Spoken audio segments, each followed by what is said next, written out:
No vale, dice la Nini. Bien. Ya, ¿les parece que partamos entonces? Porque Ya.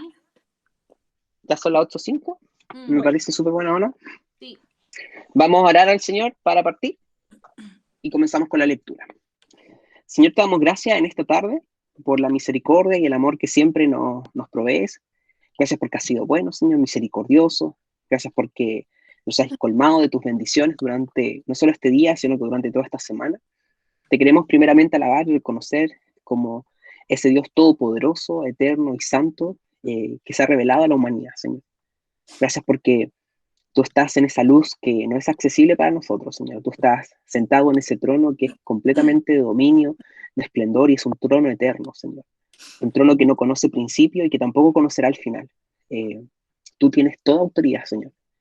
Y frente a toda esa autoridad también eres ese Dios personal que se acerca a nosotros, eres ese Dios bueno, tierno, compasivo, que, que nos conoce, que sabe quiénes somos, Señor, que conoce nuestros nombres y nuestra historia y que se interesa por nuestras vidas.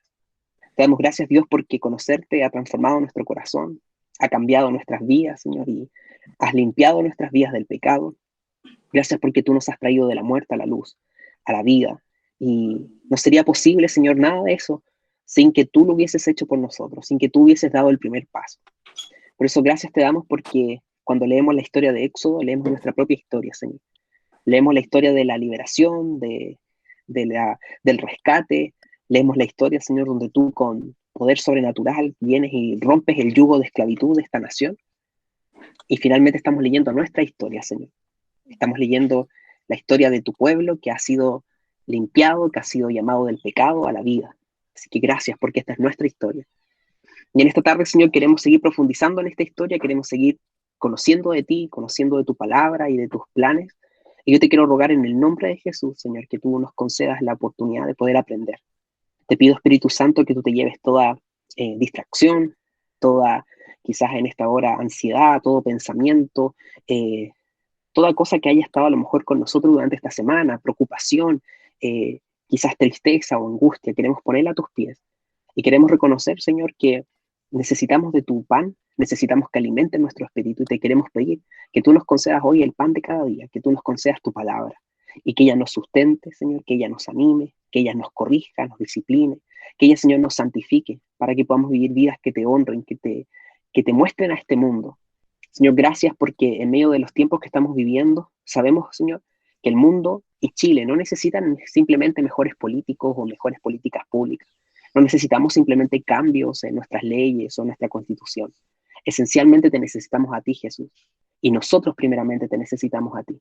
Te pedimos, Señor, que nos llenes de ti, que nos concedas conocerte más íntimamente, servirte de manera apropiada y que nuestro corazón verdaderamente te adore y te bendiga. Te lo pedimos en el nombre de Jesús. Amén. Amén, Señor. Bien, bienvenidos a todos, todas los que se están uniendo. Vamos a seguir estudiando la tarde del día de hoy eh, y vamos a continuar con el libro de Éxodo. Estamos en el capítulo 3. Hemos estado revisando, ¿cierto?, hartas cosas respecto del libro de Éxodo, especialmente las últimas semanas estuvimos viendo el contexto en el que se encontraba el pueblo de Israel en Egipto. Para entender entonces Éxodo siempre es importante verlo como un libro más dentro del Pentateuco, que son estos 5 primeros libros, la ley que se denomina, que son estos 5 primeros libros que tratan la historia de cómo Dios trató con la humanidad y luego con este pueblo específico que es el pueblo de Israel. Por tanto, Éxodo no se entiende si no es a la luz de precisamente los hechos acontecidos en Génesis. Y harto nosotros estuvimos revisando sobre ello, cómo Dios conformó a esta familia, cómo Dios trabajó con ellos, los patriarcas, las promesas que Dios les dio. Y ahora estamos en un proceso donde este pueblo esta familia se ha reproducido, ¿cierto? Se ha multiplicado, son muchísimos, están viviendo en Egipto, pero Egipto ya dejó de ser ese lugar de refugio, de bienvenida, que fue en un principio, y se ha transformado ahora en un lugar de esclavitud y de opresión profunda. Podríamos hablar de tiempos muy oscuros para el pueblo de Israel. Un pueblo que llegó ahí por gracia de Dios, pero que por una serie, ¿cierto?, de eventos, vemos que finalmente terminan ahora siendo una amenaza para los egipcios y producto de ser una amenaza, el líder de Egipto, el faraón, emprendió una serie de acciones que fueron de menos a más graduales, ¿cierto? Acciones que atentaban en contra de la integridad de este pueblo y que terminó entonces con una matanza muy terrible de un montón de niños que eran arrojados al río. Ese es el contexto entonces de esclavitud del pueblo de Israel. Y en ese contexto habíamos visto la historia de Moisés, un hombre, ¿cierto? Un niño que había sido rescatado de las aguas, que fue ahí puesto su nombre, y que tenía una dualidad muy interesante. Por una parte era un hebreo que había sido rescatado de esa matanza, por otra parte había sido librada su alma, ¿cierto? Y terminó siendo criado por su madre hebrea, pero sirviendo luego como hijo o prohijo, ¿cierto? De la hija de Faraón. Entonces ahí teníamos que este Moisés finalmente es un hombre muy especial, porque es un hebreo que ha sido criado con lo mejor de Egipto. Ni siquiera, ¿cierto?, como un egipcio más, sino que con lo mejor de Egipto. Está en los tribunales probablemente de Egipto, en los palacios de Egipto, probablemente también teniendo la mejor educación, optando eh, a las mejores comidas, a la mejor vestimenta. Sin embargo, él no pierde de vista que él es un hebreo más, y cuando cumple 40 años, dice la escritura que él sale a su pueblo para ver cómo están siendo afligidos, y en ese entonces él decide de manera arbitraria y un poco, y bastante carnal en realidad, no un poco, bastante carnal, decide matar a un egipcio que estaba golpeando reiteradamente, ¿cierto?, a un israelita. Este evento lo lleva a tener que huir, y en el contexto de la huida, entonces pasan 40 años en el que él está al servicio, ¿cierto?, de su suegro, cuidando ovejas, cuando Dios se le aparece. Y ese es el contexto entonces que nosotros hemos estado estudiando.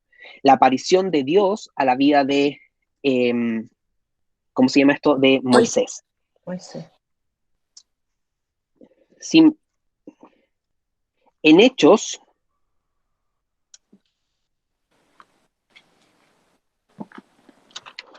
capítulo 7, tenemos la edad de Moisés bastante explicitada. Me acuerdo que la Mar se había preguntado, ¿cierto?, ¿cómo sabíamos la edad de Moisés? Capítulo 7, versículo 23 dice: cuando hubo cumplido la edad de 40 años, le vino al corazón el visitar a sus hermanos, los hijos de Israel. Entonces ahí tenemos los primeros 40 años transcurridos. O sea, Moisés estuvo 40 años, probablemente los primeros 8 o 7 años de su vida fueron criados por su mamá, y luego el resto fue tiempo que él pasó con la hija de Faraón. ¿Ya? Entonces, hasta que cumplió 40 años, es que tenemos el primer incidente donde él mata a este egipcio y finalmente termina huyendo. Y luego tenemos el versículo 30, dice: pasados 40 años, un ángel se le apareció en el desierto del monte Sinaí, en la llamada tierra, en la llama de fuego de una zarza. Y ahí tenemos entonces el paso de los siguientes 40 años. Tenemos los primeros 40 años y el primer incidente, y luego cuando él es fugitivo y pasa otros 40 años en el desierto. Entonces, con ayuda de esa cronología que hace Esteban, el primer mártir de la iglesia, nosotros tenemos también acá un poco más o menos como certeza de los tiempos que han ido pasando. 40 años pasó entonces Moisés en el desierto, hasta que ocurre lo que está relatado en el capítulo 3 y 4, que son un mismo evento, pero que está narrado en varias palabras.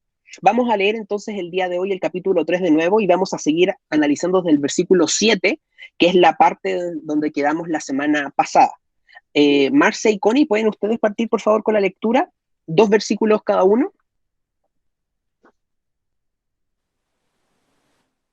Gracias, Felipe, por la información de No, de nada. la cronología. Gracias. Entonces, capítulo 3. Versículo, claro, 2 versículos cada una, por favor. ¿Pero completo o partimos del 6? No, del completo, sí, Ya. completo, por favor. Apacentando Moisés las ovejas de Jetro, su suegro, sacerdote de Madián, llevó las ovejas a través del desierto y llegó hasta Horeb, monte de Dios. Y se le apareció el ángel de Jehová en una llama de fuego en medio de una zarza. Y él miró y vio que la zarza ardía en fuego y la zarza no se consumía. Entonces Moisés dijo: ¿Iré yo ahora y veré esta grande visión? Porque ¿por qué causa la zarza no se quema? Viendo Jehová que él iba a ver, lo llamó Dios de en medio de la zarza y dijo, Moisés, Moisés. Y él respondió, heme aquí. Y dijo, no te acerques, quita tu calzado de tus pies, porque el lugar en el que tú estás, tierra santa es. Y dijo, yo soy el Dios de tu padre, Dios de Abraham, Dios de Isaac y Dios de Jacob. Entonces Moisés cubrió su rostro porque tuvo miedo de mirar a Dios. Elías, ¿puedes seguir tú? Bueno, dijo luego Jehová, bien he visto la aflicción de mi pueblo, que está en Egipto, y he oído su clamor a causa de sus exactores, pues he conocido sus angustias, y he descendido para librarlos de la mano de los egipcios, y sacarlos de aquella tierra a una tierra buena y ancha, a tierra que fluye leche y miel, a los lugares del cananeo, del eteo, del amorreo, del fereceo, del heveo y del jebuseo. Delia, ¿puedes seguir tú, por favor? 9 y 10. Tienes que activar el micrófono, por si acaso.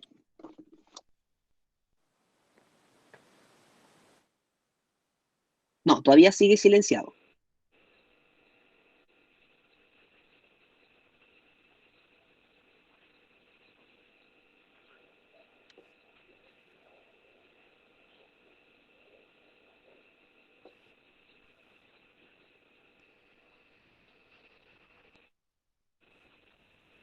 ¿No? ¿No funciona? En la parte de abajo debería aparecerte la posibilidad de presionar sobre el icono del micrófono. Ahí sí. Ya, súper. El clamor, pues, de los hijos de Israel ha venido delante de mí, y también he visto la opresión con que los egipcios lo oprimen. Ven, por tanto, ahora, y te enviaré a Faraón para que saques de Egipto a mi pueblo, los hijos de Israel. Súper, muchas gracias. Daniela, ¿puedes seguir tú? Claro. 11 y 12. Entonces Moisés respondió a Dios, ¿quién soy yo para que vaya a Faraón y saque de Egipto a los hijos de Israel? Y él respondió, ve porque yo estaré contigo y esto te será señal de que yo te he enviado. Cuando hayas sacado de Egipto al pueblo, serviréis a Dios sobre este monte. Gracias. Tía Janet, ¿está por ahí? ¿Puede leer?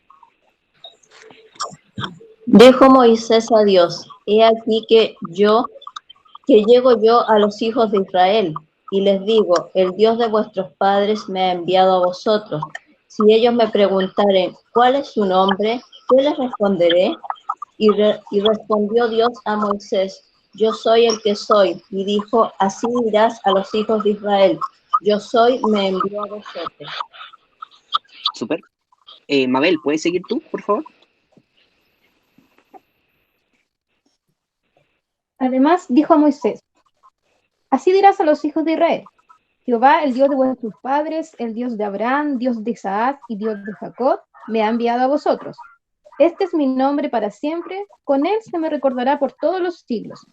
Ve y reúne a los ancianos de Israel y diles, Jehová, el Dios de vuestros padres, el Dios de Abraham, de Isaac y de Jacob, me apareció diciendo, en verdad os he visitado y he visto lo que se os hace en Egipto. Belén, ¿puedes seguir tú la lectura?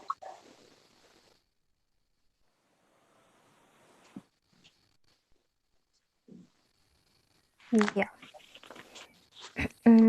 El 17, ¿no? 17 y 18, sí.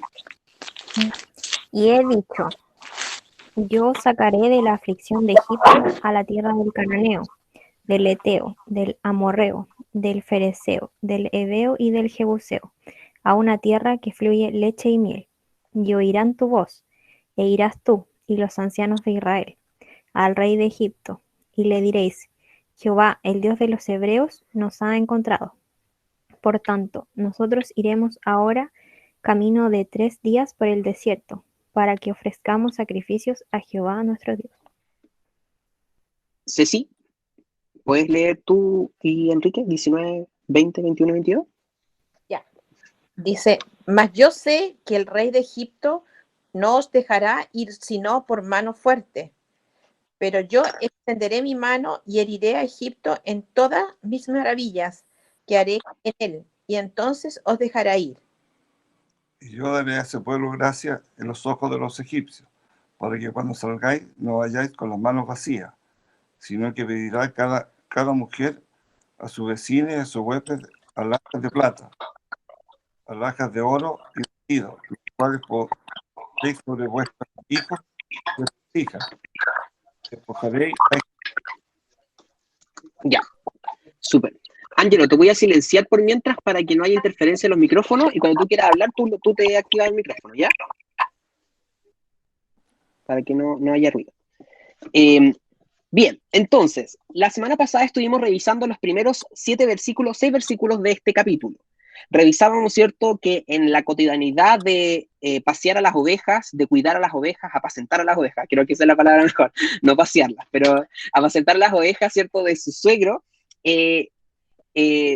Moisés las lleva a un terreno cerca de Madián, a varios días igual, de todas maneras, probablemente, ¿cierto?, eran estas tipo de expediciones que hacían los pastores en ese momento, que se iban por largo tiempo, hasta la zona del monte Oreb, que posteriormente va a ser conocido como el monte Sinaí, donde Dios va a entregar la ley. Entonces, en este monte, que es un monte bastante peculiar, porque la Biblia vuelve sobre él varias veces, y parece ser un terreno en el que Dios tiene especial interés, ya porque normalmente se pone ahí como el lugar neurálgico donde todos los acontecimientos, incluso del Apocalipsis, van a llevarse a cabo, y es ahí donde Dios va a volver. Entonces, parece ser como un espacio en la tierra que Dios ha apartado especial y distinto al resto, ¿ya? Entonces, si alguna vez han pensado qué va a pasar en los final de los tiempos, no va a pasar mucho en Chile, ¿ya? Todo va a estar como por allá. Entonces, Chile es como el capítulo de relleno, yo creo, en el tipo de en los últimos tiempos, cuando vengan los meteoritos y todo, probablemente todo eso caiga por acá, y esa es la tierra de allá la que va a quedar como un poco más habitable y todo, porque Dios allá está entonces puesto sus ojos. Bueno, en ese lugar entonces se le aparece a Moisés, dentro de todo, ¿cierto?, lo extraño del desierto, que además significa desierto desolado. Eso es como el nombre del monte Sinaí. Es bastante desolador y que nos dice un poco acerca también de su, podríamos decir, como características físicas. Esta zarza que arde, pero que no se consume, ¿ya? Y Moisés dice, bueno, voy a ir a verlo, ¿cierto? Y en ese contexto Dios le habla desde la zarza ardiendo, y es el ángel de Jehová.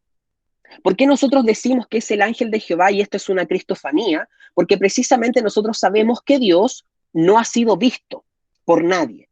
Y el que lo dice, bueno, en la misma palabra, nosotros lo podemos ver en, por ejemplo, Juan 1:18. ¿Quién podría leer?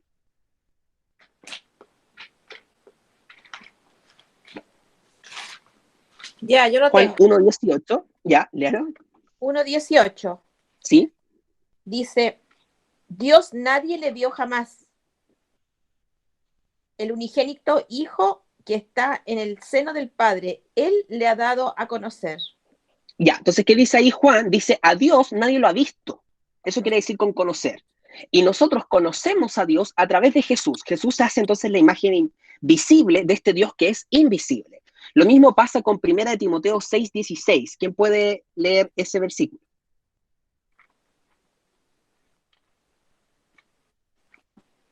Primera de Timoteo 6:16. Ya yo lo tengo. Ya. Que flash, estás así, pero ya es una máquina. No.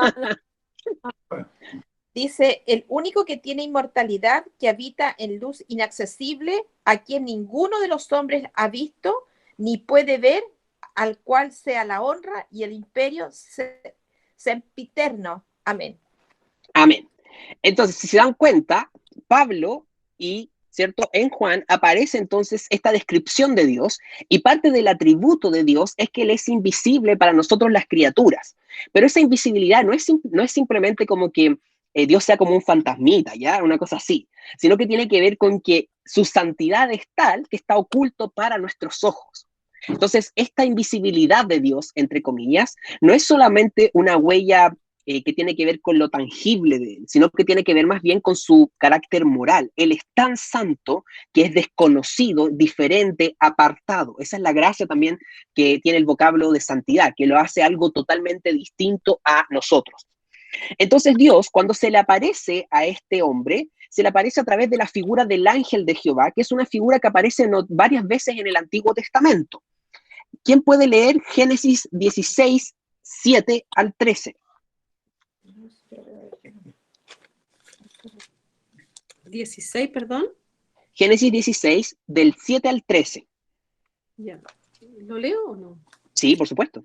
Ya. Dice, y halló el ángel de Jehová junto a una fuente de agua en el desierto, junto a la fuente que está en el camino de Sur. Y le dijo, Agar, sierva de Sarai, ¿de dónde vienes tú y a dónde vas? Y ella respondió, huyo de delante de Sarai, mi señora. Y le dijo el ángel de Jehová, vuélvete a tu señora y ponte sumisa bajo su mano. Le dijo también el ángel de Jehová, multiplicaré tanto tu descendencia que no podrá ser contada a causa de la multitud. Además le dijo el ángel de Jehová, he aquí que has concebido y darás a luz un hijo y llamarás su nombre Ismael, porque Jehová ha oído tu aflicción. Y él será hombre fiero, su mano será contra todos y la mano de todos contra él, y delante de todos sus hermanos habitará. Entonces llamó el nombre de Jehová, que con ella hablaba, tú eres Dios que ve, porque dijo, ¿no he visto también aquí al que me ve? Por lo cual llamó al pozo, pozo del viviente que me ve. He aquí está entre Cades y Beret. Y Agar dio a luz un hijo a Abraham, y llamó a Abraham el nombre del hijo que le dio Agar. Perdón, el nombre del hijo que le dio Agar, Ismael. Era Abraham de edad de 86 años cuando Agar dio a luz a Ismael. Ya, ¿se acuerdan entonces que en ese episodio, tal como lo ha leído la Marce, tenemos que Agar se fue de la casa y cuando se escapó del cuidado de Abraham y de Sarai, porque Sarai la trataba pésimo, esa es la verdad, estando en el desierto se le aparece una figura a la que ella puede ver y con la que puede conversar. Y uno podría decir, bueno, pero entonces debe ser un ángel. Pero la palabra de Dios usa este título, que es un título bastante específico, que es el ángel de Jehová, ¿ya? Que no es como que se aparece un ángel cualquiera, o como lo que vemos, ¿cierto?, en el Nuevo Testamento, que se le aparece el ángel Gabriel, ¿cierto?, a María y le anuncia que va a estar embarazada del Espíritu Santo, sino que el ángel de Jehová es un título dado, entonces, a la manifestación física de Jesús previo a que fuese encarnado. Y esto, explicado como natural y lógicamente no tiene sentido, porque ninguno de nosotros ha tenido la posibilidad de aparecer, ¿cierto?, en la Segunda Guerra Mundial antes de nacer. Ninguno de nosotros va a aparecer nunca así, o cierto, como que aparecer en la época de Moisés, de repente aparezco yo, ¿cierto?, con un cuerpo que todavía no tengo, y después voy a nacer 3000 años después. No. Esto es claramente algo que puede hacer Dios, porque Dios es diferente a nosotros. Entonces, esto nos manifiesta una cosa de Dios, y especialmente de Jesús, que Jesús no es un ser creado, ¿sí? No es que Jesús fue creado cuando nació de la Virgen, sino que Jesús existe desde el principio, pero se ha revelado, se ha mostrado a través de su nacimiento, ¿cierto?, de la mujer, de la Virgen María. Pero Jesús siempre ha existido, y Jesús se manifestaba en el Antiguo Testamento con este nombre, entonces, el ángel de Jehová. En Jueces 2:1 también aparece el ángel de Jehová. En Jueces 6 vuelve a aparecer como este ángel que pelea, incluso un ángel, ¿cierto?, que aparece con una espada en la mano y que trae juicio sobre las naciones que están al otro lado del Jordán en la tierra prometida. Entonces hay varias partes donde el ángel de Jehová aparece, y acá en la zarza ardiendo, entonces, es Dios mismo, pero a través de esta figura que lo da a conocer, el ángel de Jehová o Jesús. Ahora, algo que lo hace también distintivo y que nosotros podemos notar entonces que se trata de Jesús y no de un ángel cualquiera, es que ningún ángel merece adoración ni recibe adoración de nosotros los hijos de Dios, ¿sí? Entonces, nosotros tenemos, sobre todo por la influencia católica, ¿cierto?, en nuestro medio, en nuestra cultura, tenemos como una suerte como de sincretismo bien extraño. Entonces, de repente hay gente católica que cree en el zodiaco, ¿cierto?, en los signos del zodiaco, que creen, no sé, en el horóscopo, y creen también en la carta astral, y también creen en los ángeles. No sé de dónde habrán sacado, ¿cierto?, esa idea, pero aparentemente muchas personas le rezan al ángel de la guardia, ¿cierto?, y no sé qué cosa. Bueno, Los ángeles no son seres a los que nosotros debamos orarles, ni tampoco adorar. La Biblia no tiene ningún tipo de capítulo ni de enseñanza que nos enseñe que los ángeles son para nosotros algo similar a lo que es Dios. Entonces, Dios es el único que recibe adoración. Y cada vez que en la Escritura nosotros nos damos cuenta que aparecen ángeles y que los seres que lo están viendo, los hijos de Dios o los israelitas, lo que sea que lo están viendo, les van a ofrecer adoración, ellos dicen, no, cuidado, porque yo soy un consiervo tuyo. Yo participo contigo del ministerio de Dios, pero en ningún caso soy alguien que merece adoración. Entonces, acá nosotros nos vamos dando cuenta que el ángel recibe la postración, podríamos decir, la adoración de Moisés cuando él se cubre el rostro y se humilla ante este ángel. Ahí reconocemos también una evidencia de la deidad de este ser que se está revelando a Moisés. Hasta el momento, ¿vamos bien con el recuento de lo que vimos la semana pasada? ¿Hay alguna pregunta, duda, comentario? ¿No? ¿Se entiende? Sí. El contexto entonces de los primeros 6 versículos. ¿Por qué es importante? Porque la semana pasada estuvimos deteniéndonos harto a revisar lo que hablábamos de la santidad de Dios. Cuando Dios está manifestando entonces a Moisés desde la zarza ardiente y le está diciendo, cuidado, no te acerques más, quítate el calzado de los pies, porque el lugar donde estás es lugar santo, estamos destacando precisamente este aspecto o este atributo de Dios, un atributo que lo hace totalmente distinto y digno de admiración para nosotros. Es su santidad. Su santidad entonces es que está apartado de nosotros y es que en él no hay maldad, ni siquiera sombra de maldad. Y en parte, sacarse los zapatos o las sandalias, ¿cierto? El calzado de los pies, las chalitas, ¿cierto? Sacarse las chalitas ante Dios, tiene que ver precisamente con ese carácter. No que el suelo estuviera más limpio que los zapatos de Moisés, porque si lo piensan bien, Dios le dice, sácate, ¿cierto? Los zapatos, el lugar es santo. Probablemente los zapatos de Moisés estaban más limpios que la tierra donde estaba en un monte, en términos humanos, ¿cierto? Físicos. Había más polvo en la tierra que en los zapatos de Moisés. Pero los zapatos de Moisés simbolizaban su caminar por la tierra, simbolizaban entonces su andar diario, su andar pecaminoso. Dios le dice entonces, este lugar es santo, tú sácate esos zapatos, sácate ese calzado, porque finalmente lo que Dios está mostrando es su santidad. Está dejando ver a Moisés y a nosotros también que Él es un Dios que no admite pecado. Y a través de estas figuras tan pequeñas y tan sutiles, Dios está mostrando su santidad, en lo apartado que está. Dígame, estimadísimo Alan. Sí, no quería interrumpirte. No, tranquilo. Claro, en el 2 dice, se le apareció el ángel de Jehová. Eso se entiende como lo que dijeron la otra vez, una cristofanía, ¿cierto? Exactamente. La cristofanía es un nombre acuñado por teólogos para referirse a la aparición de Jesucristo en el Antiguo Testamento, ¿ya? Entonces tú no lo vas a encontrar con el nombre de cristofanía, pero es como el nombre de Trinidad. Tampoco aparece la Trinidad, pero es un nombre para referirnos a un concepto que aparece explicado en la Escritura. Ah, perfecto. Una pregunta va con respecto a eso. ¿Sí? Bueno, en el 2 dice, se le apareció el ángel de Jehová, ¿cierto? Después, ¿cierto?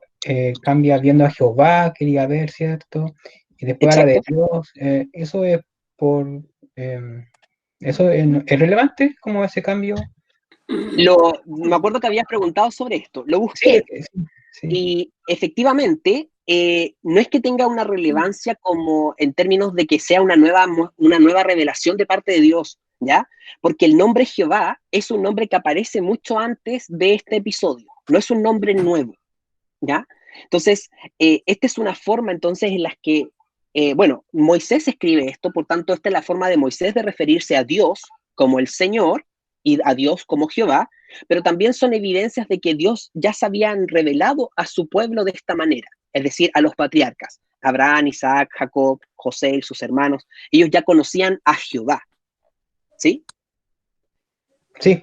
¿Ya? Entonces, es como, en el fondo, es un título que Dios ya había mostrado de sí. Entonces, lo que hace Moisés es identificarlo con estas palabras precisamente porque está hablando de ese Dios conocido, ese Dios que ya se había mostrado antes.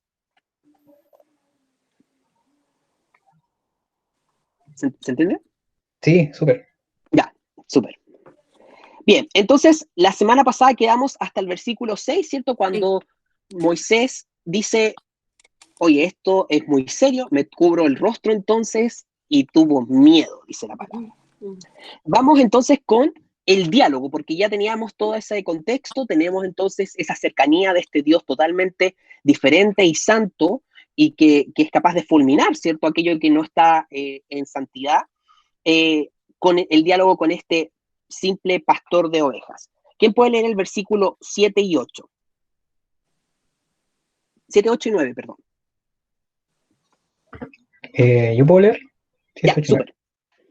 Dice, dijo luego Jehová, bien he visto la aflicción de mi pueblo que está en Egipto, y he oído su clamor a causa de sus exactores, pues he conocido sus angustias, y he descendido para librarlos de mano de los egipcios, y sacarlos de aquella tierra a una tierra buena y ancha, a tierra que fluye leche y miel, a los lugares del cananeo, del eteo, del amorreo, del fereceo, del heveo y del jebuseo.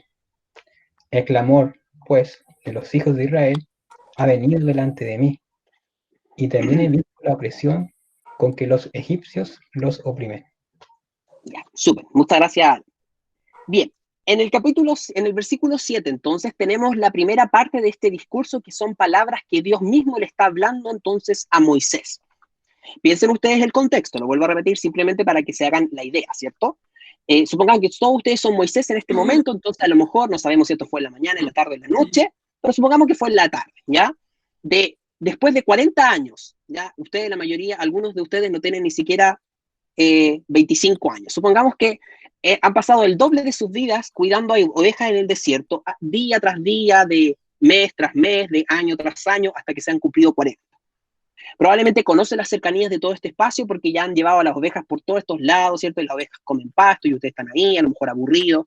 Debe ser súper fome. No hay celulares, no hay WhatsApp, no hay TikTok, no hay nada, no hay Instagram, no hay historia, no hay... Ustedes lo único que hacen es ver a las ovejas comer y probablemente ayudarlas, protegerlas y cuidarlas. Y comerse una que otra por ahí. Y en ese contexto aparece esta zarza ardiendo y resulta que es Dios. Y en medio de toda esa increíble revelación que está sufriendo, ¿cierto? Y esta visión extraña, ¿cierto? Y totalmente sobrenatural, Dios le dice esto. Entonces, imagínense, el contenido de las palabras debe ser sumamente extraño. ¿Qué dice el versículo 7? La primera parte. Dijo luego Jehová, bien he visto la aflicción de mi pueblo que está en Egipto. Ya. ¿Cómo inicia Dios su discurso? ¿Qué palabras está enseñando o diciendo a Moisés? Que vio cómo sufren. Que ha visto la aflicción. Que ha visto la aflicción. Muy bien. ¿Qué significa que Dios haya visto la aflicción de su pueblo? Que ve cómo sufren, que están oprimidos. Muy bien. Es una característica de Dios que Él puede ver todo lo que nadie puede ver. Muy bien, excelente. ¿Qué más? Que no es un Dios indiferente. Excelente. Porque si se fijan bien, esto no tiene que ver con el hecho de ver, como con la acción física de ver, ¿sí? Sino que está hablando con como con el sentido moral de ver. Dice Dios que finalmente Él tuvo compasión. Eso es lo que está haciendo ver. No es simplemente, oye, ¿sabes que yo vi esto que está pasando? No, es como yo le he prestado atención a esto que está pasando. Yo he tomado conocimiento y reflexionado en torno a lo que está sucediendo. No es indiferente para mí esto que está pasándole a mi pueblo. Entonces, lo primero que vemos acá es que Dios se está mostrando como ese Dios que ve, pero que ve la aflicción del pueblo. En esto entonces vemos el atributo de Dios, que es un atributo de que Él está interesado. Porque volvamos a lo mismo. ¿Alguno de ustedes se ha detenido, por ejemplo, a los que tienen patio o jardín, o antejardín, o en la vereda? ¿Alguno de ustedes se ha vuelto a ver, por ejemplo, a las hormigas y lo que las hormigas trabajan todos los días? Sí. ¿Alguno de ustedes habrá vuelto a ver y ha dicho, ¿sabes qué? Yo conozco a todas las hormigas que están acá en mi patio, yo sé lo mucho que trabajan, las he observado, sé que ayer enfrentaron a un bicho gigante y lo mataron. ¿Han visto eso ustedes? No. Porque las hormigas para nosotros son insignificantes por su tamaño. ¿Sí? Es como que es casi como que habitamos el mismo lugar, el mismo espacio, pero no habitamos el mismo lugar de importancia. Para nosotros las hormigas, yo digo nosotros, yo los integro en mi realidad, pero esta es mi realidad, a lo mejor es solo la mía. Para mí las hormigas me importan poco, o sea, yo jamás me entiendo, en algún momento de mi día digo, hoy, ¿cómo estarán las hormiguitas del patio? ¿Habrán comido hoy día? ¿Estarán experimentando a lo mejor dificultad? A lo mejor no alcanzaron a juntar todo para el invierno, ¿o no? Sí, ¿a quién le importa? De hecho, cuando veo hormigas en la casa, digo, hormigas, y las mato. No importan para mí. Bueno, que Dios todopoderoso, omnipotente, que está sentado en ese trono de esplendor, diga, me he visto la aflicción de mi pueblo, es igual y quizás aún queda corta la comparación entre nosotros y las hormigas. Porque ¿quiénes somos nosotros en un mundo vasto como el nuestro para Dios? ¿Quiénes somos nosotros? Nada. Nada. Yo creo que menos y más chiquititos que hormiguitas. Y que Dios se haya preocupado de este pueblo de Israel en su aflicción con Egipto, está hablando que Él no solo se fijó en las hormigas, sino que se fijó en las hormigas esclavas, que es como peor todavía.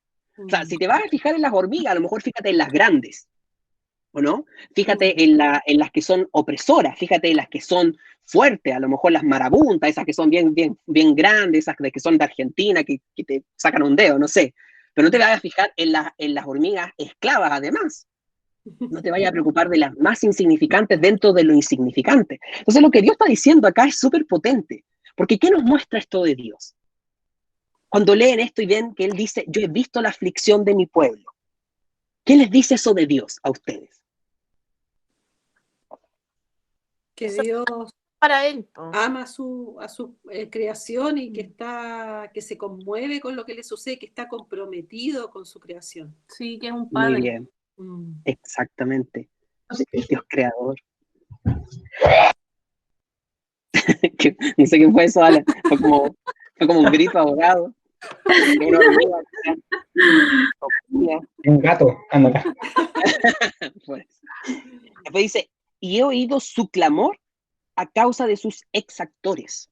Pregunta, ¿todos saben lo que es exactor en esa palabra, ese contexto? No. ¿Lo habían escuchado antes? No. Nunca. Yo tampoco. Tarea para la casa. Así le digo yo a mi alumno. No. Usted me trae la definición la próxima semana. No, exactor es aquel que cobra impuestos, ¿ya? Aquel que como que impone un impuesto o un cobro al resto. Entonces, en el fondo, es un sinónimo de opresor económico, ¿ya? Eso es como lo que está puntualizando acá Dios. Pues he conocido sus angustias. Y esto es algo que me gusta mucho destacar, el conocer. ¿Qué está remarcando Dios? Que conoce detalles de nuestra vida, o sea, no solamente las cosas grandes que podamos vivir, sino lo pequeño, lo que parece simple a los ojos de cualquiera, pero a él no se le pasan esas cosas tampoco. Muy bien. De hecho, ¿por qué creen que usa el término angustias? ¿Qué es una angustia? Yo creo que se refiere más a lo interno, porque aparte de ver lo externo y ver el sufrimiento y ver el panorama, él también conoce los corazones de cada uno de las personas que conforman su pueblo. Muy bien, Elías, precisamente, exactamente eso. Porque cuando hablamos de angustia, hablamos de la experiencia personal de la esclavitud. ¿Sí? Una cosa es saber que una persona está siendo oprimida con trabajo y otra cosa es saber la angustia o el sentir que eso le produce en su corazón. Entonces, cuando Dios dice, yo conozco la situación de mi pueblo y conozco sus angustias, está específicamente refiriéndose a eso. Es decir, yo conozco lo que están pasando, pero también yo conozco lo que están sintiendo. Yo estoy al tanto del dolor de su corazón. No solo veo el panorama físico, veo también lo interno. ¿Qué nos dice eso de Dios? Que no hay nada oculto, que Él todo lo ve, que Él todo conoce. Muy bien. Muy bien. ¿Qué más?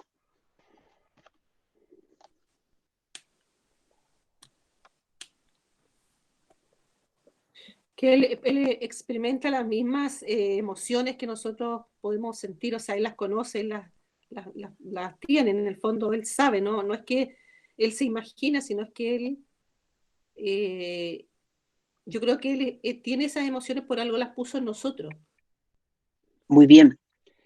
Ahora, ¿por qué creen ustedes que es tan importante para nosotros saber que Dios no solo nos ve, nos conoce, sino que nos entiende y entiende lo que sentimos? ¿Por qué creen que es importante que Dios entienda lo que nosotros sentimos? Una necesidad del ser humano justo de, o sea, eso trae consuelo, o sea, como el hecho de que alguien sea empático tan solo, como que son abrigos al corazón, no sé, al final de cuentas lo necesitamos y que, bueno, refleja el corazón de Dios en el sentido como eso, como esa calidez, como esa iniciativa que tiene a pesar de que no lo merecemos de relacionarse con nosotros. Muy bien, exactamente. Creo que hay un aspecto muy consolador en que este Dios pueda empatizar con nuestro sentir, ¿cierto? Porque finalmente no se trata simplemente de que alguien diga, ¡oh, qué pena, lo estás pasando mal! ¡Qué pena! ¡Oh, te pasó esto! ¡Chuta! ¡Qué lástima! Porque eso significa para nosotros como que no se está poniendo en nuestro lugar y por tanto no está compartiendo nuestra carga o nuestro corazón. Y muchas veces nosotros, cuando una persona falla en esto del ejercicio de la empatía, nos deja sin consuelo. A veces nos expresamos y decimos, oye, yo me siento así, pero no queremos que el otro simplemente sepa cómo nos sentimos, sino que también empatice, como que conecte con nuestro corazón y de alguna manera valide, ¿cierto?, lo que estamos sintiendo y nos diga, oye, yo sé, sí, lo estás pasando mal, lo estás pasando pésimo, lo lamento mucho, lo siento mucho. Y el tono de una persona empática cambia, ¿cierto? Y eso trae como un refrigerio al corazón. Es como lo decía Paola, finalmente, a lo mejor la pena no se va, pero me hace sentir escuchado o escuchada. Me hace sentir importante o por último, que me entiende. Y esa sensación de comprensión, de interpretación, que otro venga y me comprenda, me interprete, alivia un poco ese dolor. ¿Te sientes consolado? Te sientes consolado. Porque te sientes interpretado, te sientes entendido. Entonces, igual nosotros Dios, buscamos eso, Felipe, que no entiendan. Claro, exactamente. Y es interesante que lo busquemos porque es algo natural. Yo creo que lo que hace que el ser humano sea un ser tan complejo, finalmente, este tipo como de dinámicas sociales que nos llevan a buscar que otros sientan lo que nosotros sentimos o comprendan lo que nosotros sentimos. Entonces, ver que Dios usa estas palabras de manera tan acertada y de manera tan profunda y le dice a este pastor de ovejas, oye, yo he visto lo que mi pueblo pasa y he visto su aflicción, estamos viendo el corazón de Dios. Pregunta, ¿cómo entonces ha estado observando Dios el proceso de esclavitud del pueblo de Israel? ¿Cómo creen ustedes que lo ha visto? ¿Qué ha sentido Dios? Podríamos preguntarnos. Con dolor. ¿Con dolor? ¿Qué más?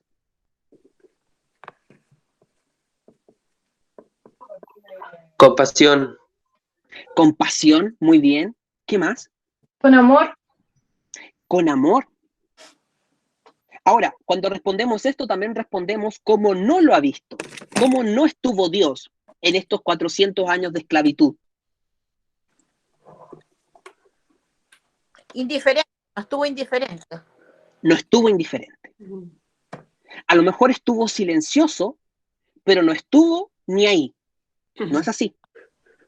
No es como que Dios cuando nosotros vemos que Dios concede que este pueblo pase este tiempo, porque era parte de su plan, no es que Dios estuvo muerto de la risa, no es que Dios estuvo carreteando, ¿cierto?, lejos, en el espacio sideral, y resulta que abandonó a su pueblo y de repente es como, chuta, dejé a los egipcios, dejé al pueblo en Egipto, así voy a volver a ver qué está pasando. Lo siento, como cuando uno cocina algo, ¿cierto?, y lo deja y se le quema, se quema lo que estabas cocinando y volviste y chuta, se quemó, lo siento. No es que Dios hizo eso. Pero nosotros desde nuestra humanidad tendemos a pensar que en los momentos de silencio de Dios o los momentos en que nosotros sentimos la ausencia de Dios es porque Dios está actuando de manera indiferente o nos ha desechado o no le importa lo que nosotros estamos pasando. Pero acá nosotros nos muestra Dios que Él tenía un plan, pero que ese plan no quita que Él haya estado con su corazón atento a lo que le estaba pasando al pueblo de Israel. Él estaba atento. Sus ojos estaban atentos a lo que estaba pasando el pueblo de Israel. Era su pueblo. Y esto nos muestra también que en nuestras vidas, en nuestros momentos de esclavitud, en nuestros momentos de aflicción y en nuestros momentos de desierto, a lo mejor nuestro instinto nos dice que estamos solos y a lo mejor nuestro instinto nos lleva a pensar que Dios nos olvidó o que a lo mejor a Dios no le importa tanto lo que estamos pasando. Que a lo mejor lo nuestro es tan chiquitito y es tan común, a lo mejor es tan propio del ser humano, que ¿cómo le va a importar a Dios la experiencia o lo que yo estoy pasando? ¿Cómo le va a importar a Dios a lo mejor que me echaron de la pega? ¿Cómo le va a importar a Dios que a lo mejor terminé una relación? ¿Cómo va a afectar a Dios que a lo mejor estoy pasando aprietos económicos o que la iglesia se está dividiendo o que está pasando esto en mi familia? ¿Cómo esto le va a afectar a Dios o cómo esto le va a importar a Dios? Si soy tan chico, si soy tan frágil, a lo mejor esto es algo que sucede tantas veces. A lo mejor Dios está interesado en aquellas personas que tienen más recursos en esta tierra, a lo mejor aquellos que son más importantes. Pero la verdad es que la palabra de Dios dice que Dios estaba interesado en este pueblo de esclavos. Probablemente eran los más insignificantes de todos estos pueblos. A lo mejor en todos los pueblos de la tierra, en el contexto ahora, el pueblo de Israel son los que menos importan, pero a Dios le importaba. Y su aflicción no pasó inadvertida para Dios, porque Él es un Padre bueno, fiel. Ahora pregunta, ¿por qué creen que a Dios le importó? La respuesta está en ese mismo versículo. ¿Por qué a Dios le importó este pueblo? Porque es su pueblo. Porque es su pueblo. Muy bien. Pueden ser los más insignificantes y pueden ser los más esclavos y a lo mejor los menos dignos en este momento, pero son suyos. Él se los prometió a Abraham, se los prometió a Isaac, se los prometió a Jacob, pero para sí, eran su pueblo. Y por tanto, para Dios, aunque insignificantes, chiquititos, son suyos. Entonces Él no los abandona. Exacto, Alan. Él dice, he visto la aflicción de mi pueblo. Son míos. Por tanto, no me olvido de ellos. Y nosotros, la iglesia de Cristo, somos su pueblo. Entonces, no importa si nosotros vivimos, porque yo de repente, cuando oro, así como digo, Señor, ¿qué es Quillota para ti? ¿Qué es Quillota? Porque es como, estamos en Chile, que ya es una nación no importante en el mundo, como no sale mucho en la noticia, y dentro de Chile, además, estoy en Quillota, como una de las ciudades más insignificantes que podrían existir. ¿Qué es Quillota y qué es la población donde vivo yo? Además, dentro de todo lo que Quillota podría ser. Y uno dice, Señor, ¿qué soy yo para ti? Bueno, pero somos el pueblo de Dios. Entonces, da lo mismo de dónde seamos y lo que hagamos y cuánto tengamos. Porque el amor y el afecto de Dios no radica en esas cosas para nosotros, ¿no? No son esos los motivos que lo llevan a amarnos. Los motivos es que Él nos ha hecho su pueblo. Queda en la quinta región a la estimada. Y se escribe con todas las letras distintas a las que pusiste ahí. Es con Q y con doble L.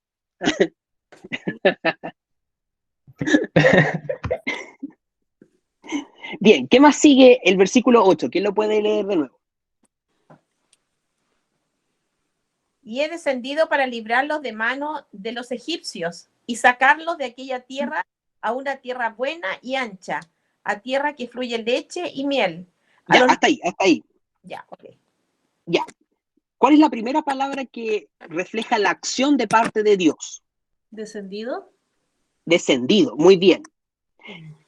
¿Qué les lleva a pensar cuando leen esta palabra? Que Dios descendió. Que bajó. A la tierra. De los Exactamente, cielos, claro. bajó, muy bien. Pero ¿qué supone el bajar como una acción? Que va a tomar un rol más, va a empezar a intervenir más.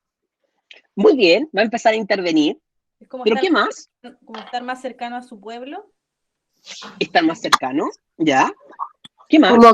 Como que salió de su posición de Dios y se rebajó para estar con su hijo. Ya, esa es una interesante propuesta, porque es similar, ¿cierto?, a lo que vemos en la persona de Jesucristo. Esto de descender, ¿cierto?, de su lugar de esplendor, o de su lugar, ¿cierto?, como Dios, y se hizo como uno de nosotros. Acá, en el Antiguo Testamento, eso todavía no está sucediendo. No es que Dios está dejando o abandonando su lugar de Dios, ¿ya? Pero sí nos está mostrando la distancia entre la condición humana y la condición de Dios, ¿sí? Entonces, cuando los pueblos de la tierra, antes del diluvio, hicieron la Torre de Babel, ¿se acuerdan de la Torre de Babel? Sí. Ya, la Torre de Babel, ¿cierto? Es como, no, parece que fue después del diluvio la Torre de Babel. Viene y dice que Dios se inclinó a ver y vio que el ser humano estaba forjando esta, ¿cómo se llama esto? Esta gran torre para llegar al cielo. Entonces nos dice que Dios, porque imagínense, la torre debe haber sido gigantesca, o sea, yo creo que el Costanera Center debe ser una espargata al lado de la Torre de Babel, porque la Torre de Babel la idea era llegar al cielo, y era toda la humanidad construyéndola con ese propósito. Pero dice que Dios descendió a verla, se inclinó a verla, es como un gesto de mirar hacia abajo. Ahora, no es un gesto despectivo, pero sí es un gesto de dignidad, porque lo que nos muestra entonces es que Dios sigue estando arriba, en lo alto.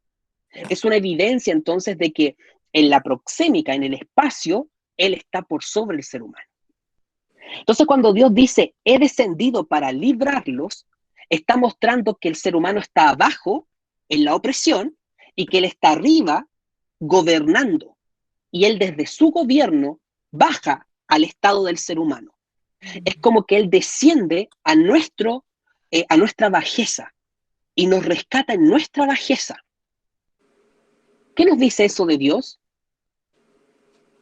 ¿Qué atributo podemos ver ahí o qué característica en su carácter? La misericordia. Misericordia, muy bien. ¿Por qué? Porque siendo nosotros nada, Él se compadece. Ya Belén, claro, Él se rebaja a nuestra posición de hormigas, de nada, insignificantes, y además se compadece, como decía la tía, y Él se involucra con nosotros de manera completamente desinteresada. Muy bien. Entonces, si nos damos cuenta, las palabras que Dios le va hablando a Moisés, este plan, reflejan mucho el corazón de Dios. Es un corazón tierno, compasivo, es un corazón que empatiza, un corazón que siente con el nuestro, pero también es como decía Elías, toma acciones. No es que Dios hasta el momento no haya tomado acciones, porque en ese caso podríamos decir como que Dios echó a andar un tren y el tren anduvo solito por estos caminos. No, Dios lo ha estado guiando, pero ahora Dios dice, yo voy a empezar a mostrar mis acciones y van a quedar evidenciadas para todos. Ahora, lo segundo de este versículo es el plan de Dios. ¿Qué quiere hacer Dios con este pueblo? Librarlo. ¿Librarlos? ¿Para qué?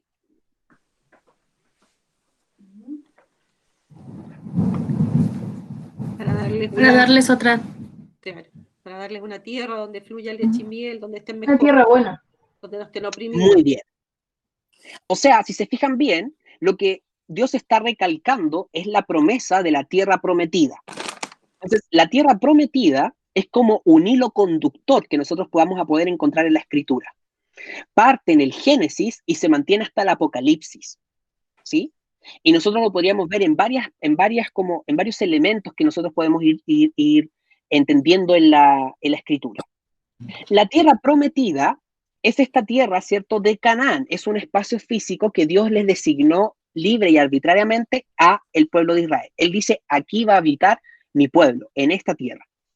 ¿Qué características tiene esta tierra? De acuerdo al mismo versículo. Que fluye leche.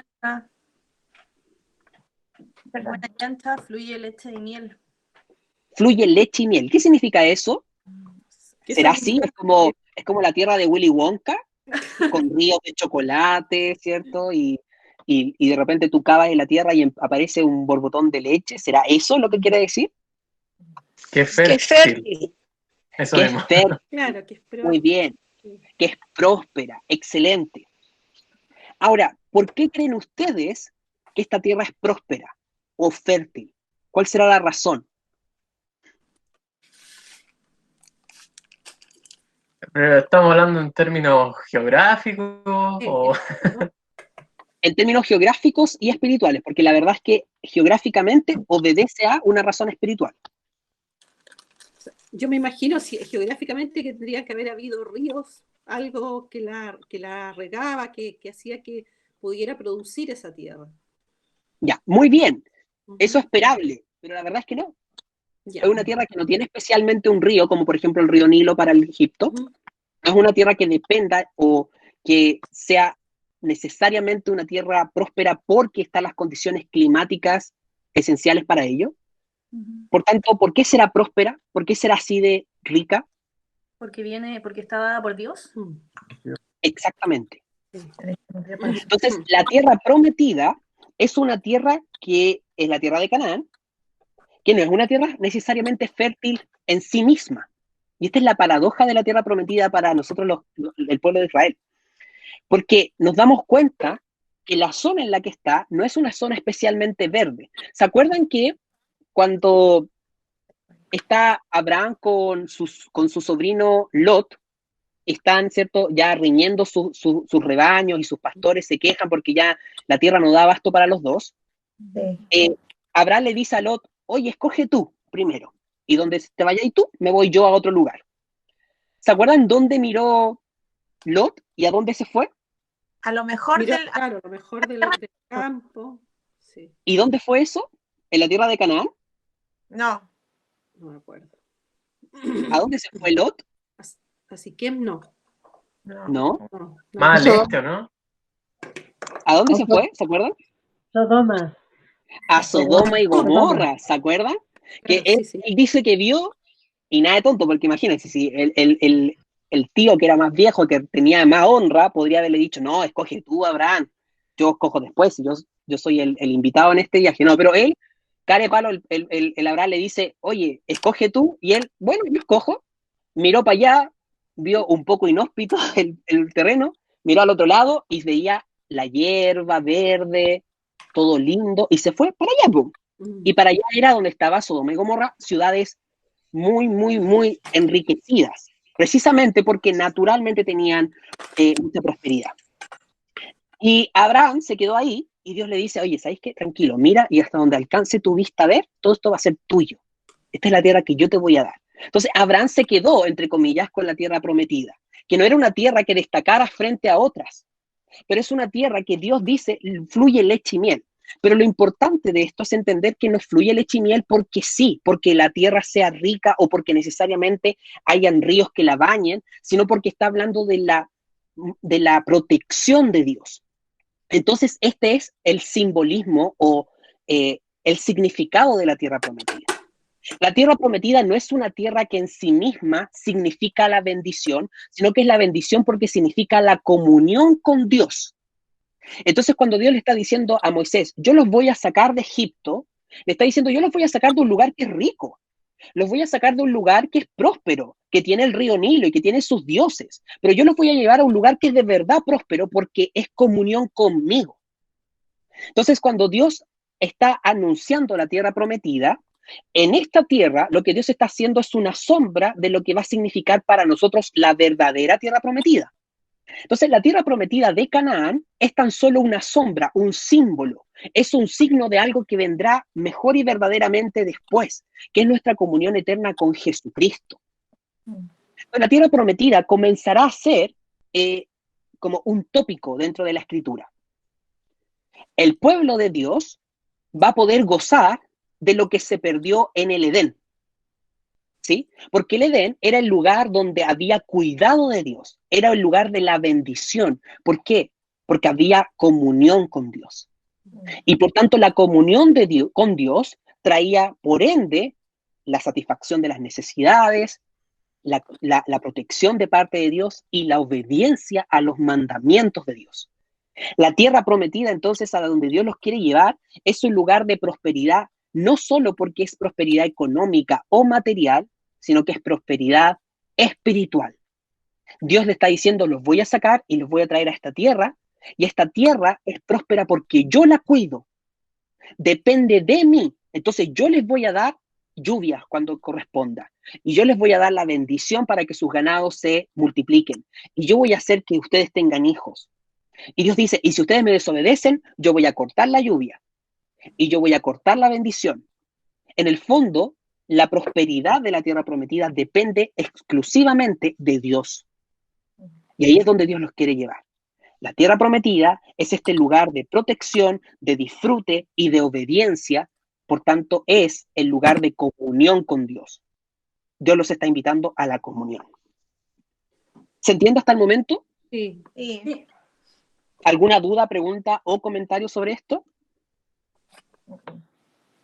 Que nunca había pensado en la tierra prometida, cuando uno escuchaba la tierra prometida en el Antiguo Testamento, donde fluye leche y miel y todo, nunca hubiese imaginado una prefigura de lo que tú comentaste ahora, porque en realidad no se me hubiese ocurrido, pero sí es algo como, cuando tú lo explicas algo tan claro en realidad, porque Dios había hecho algo, un diseño perfecto, y eso se perdió, y quedó ahí como perdido, por decir así. Dios Exacto. puede restaurar con Cristo todo lo que Él originalmente había hecho, entonces como que o sea, cobra sentido. Claro, sí, como que se va armando más la visión.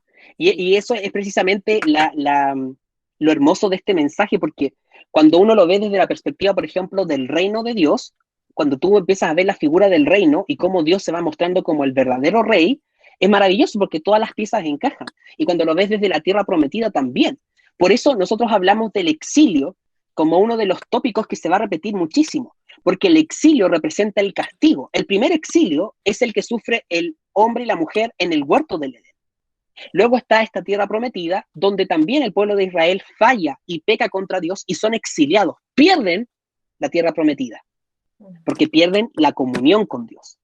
Pero Dios, Jesús, viene y restaura y nos lleva entonces a esa tierra prometida, que ya no es una zona física en este mundo, sino que es, ¿cierto?, la eternidad con Él.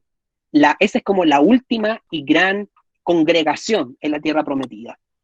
Por tanto, nosotros vamos a la Jerusalén celestial. Por eso los cristianos cantamos eso. No es que nosotros estamos esperando que nos den un terreno en Canaán, un lotecito allá. No, nosotros estamos esperando, ¿cierto?, espacio con nuestro Señor. ¿Quién puede leer el versículo 9?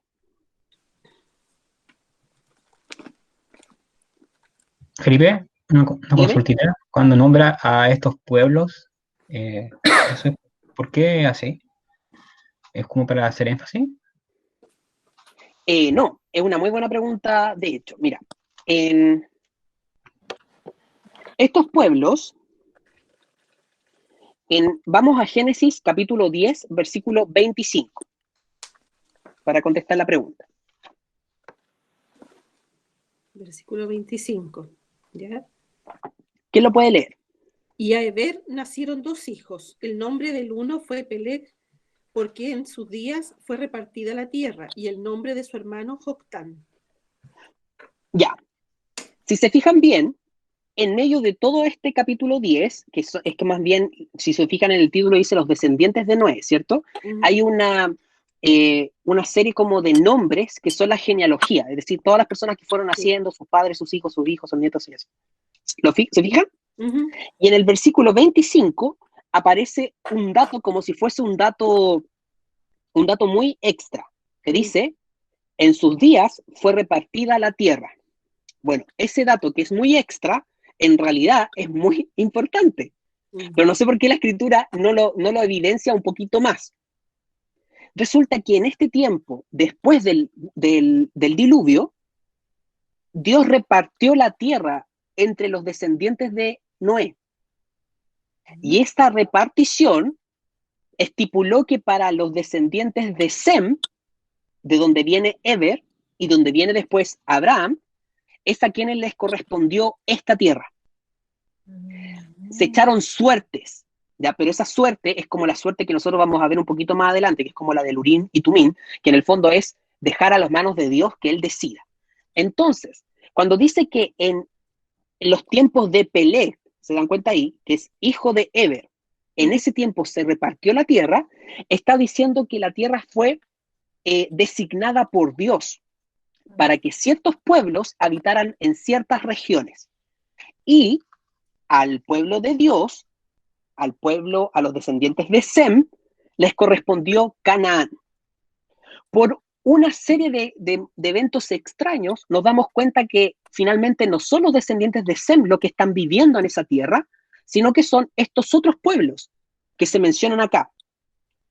Lugares del cananeo, del eteo, del amorreo, el fereceo, el heveo y el jebuseo. Son estos pueblos los que están viviendo en la tierra que les correspondía a los descendientes de Sem. Entonces estos pueblos están en condición de ocupa, podríamos decir. ¿Se entiende? Ellos se tomaron una tierra que no les correspondía, que nunca les correspondió, porque Dios estipuló que fueran de los descendientes de Sem. Como ellos se tomaron ese lugar, Dios le está diciendo, yo los voy a llevar a la tierra que les corresponde desde un principio que está ocupando estos pueblos. Entonces Dios va a sacar a los pueblos ocupa y va a poner a los verdaderos dueños de la tierra, que son los que Él ha querido que estén ahí. Entonces por eso Dios les da esa pista y les dice, estos son estos pueblos. Ahora, si se acuerdan cuando nosotros leíamos en Génesis que Dios le dice a Abraham, tu descendencia va a pasar 400 años en Egipto, yo después voy a enjuiciar a esas naciones, dice, porque todavía la maldad del cananeo no ha llegado a su colmo. Sí significa que todas estas naciones son naciones paganas que están viviendo en un lugar que no les corresponde y que además están obrando en maldad. Entonces lo que Dios va a hacer es como un golpe maestro. Va a sacar a su pueblo, lo va a llevar a la tierra que le corresponde, pero además lo va a usar como un instrumento de juicio para estas naciones que se tomaron este lugar que no les correspondía. ¿Se entiende? Sí. Entonces, si se dan cuenta, como que la historia va como tomando mucha coherencia y sentido. Porque no es que Dios, no es como, por ejemplo, supongamos, que ya yo vivo acá en la casa con mis papás y de repente Dios le diga a la Ceci, ¿sabes qué, Ceci? Yo te voy a dar otra casa. Y vamos a ir y vamos a sacar a la casa a los Sepúlveda y tú vayas a vivir en esa casa. Sería súper extraño porque es como, oye, Dios, qué malo, porque ¿por qué me saca a mí la casa para dársela a ellos? Pero no es que Dios está haciendo eso, sino que Dios le está dando a su verdadero dueño la casa que les fue usurpada. Eso es lo que Dios está haciendo. Porque en un principio Él les había dado esta tierra. ¿Se entendió? Sí, perfecto. Sí. ¿Alguna otra duda o alguna otra pregunta? No. ¿No? No. Ya, vamos con el versículo 8. ¿Quién puede leerlo? ¿El 8 o 9? El 9. Perdón, el 9. Sí, gracias. El 9. Era para ver si estaban atentos. No. El 9, ¿quién lo puede?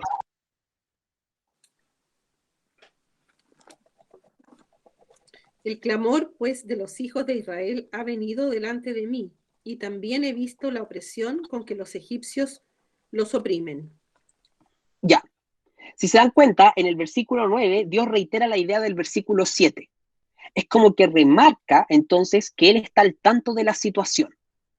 Es como, yo he visto esta situación, este clamor llegó ante mí, y es súper interesante porque yo me imagino que debe ser como, esta es solo mi imaginación, como Dios en su trono, mirando desde las alturas la tierra, pero también como conociendo en profundidad lo que está pasando.